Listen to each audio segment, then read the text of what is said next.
ভাই মসুর ডাল আছে? আছে 1 কেজি দেন সে। এটা হ্যাঁ বলে এই মসুর ডাল দেন।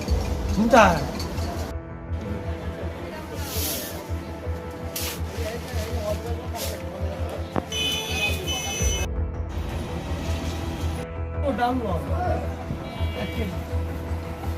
লেখা রাখেন। আচ্ছা ঠিক আছে বুঝছে 10 টাকা বেশি লেগে রাখ।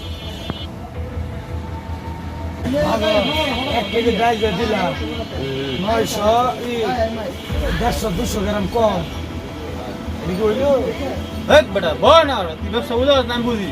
মাইছে কম দিয়ে এটা ব্যবসা এটা বুঝতে না তুই বল। কিরে ডাল কম কম লাগে, দেখি তো ওজন দিয়ে। দিলে ডাল কম দিছে।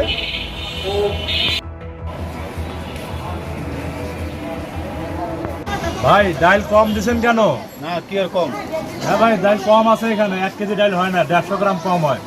না না আমি মাপে দিছি মেয়ে ডাল। আরে ভাই আমি তো মাপছি, বাইরে যা মাপছি যে 150 গ্রাম কম হয়। তো বাইরে মাপেন কি আমি মাপে দিছি আমি হয় না মিয়া। ভাই আপনি মাপটা দেখেন। ধর আমি আমরা জানি। আরে ভাই আপনি দেখেন না, আমি তো আমি বলছি দেখছি মাপে দিছি আমি ভাই কম, আপনি মাপটা দেখেন। আমি ডাল মাপে দিছি তো ভাই আমি জানা। বাইরে মাপছি, আপনি মাপটা দেখেন। মাপছে ভালোই হয়ে জানা। ভাই এমন করেন কেন? মাপটা দেখেন। দেখছি মাপছি ভাই দেখেন না মাপছি। ভাই এখানে কম আছে ভাই। আচ্ছা ওইলে যাও যাও জান সমস্যা। ভাই ব্যবসা এইভাবে করবেন না। ব্যবসা হচ্ছে নবীদের সুন্নত। হ্যাঁ হ্যাঁ হ্যাঁ। মানুষকে ঠকায়া দোকানদারি করবেন না, তাহলে ব্যবসার মধ্যে আয়নতি হবে না, ওজনে কম দিবেন না।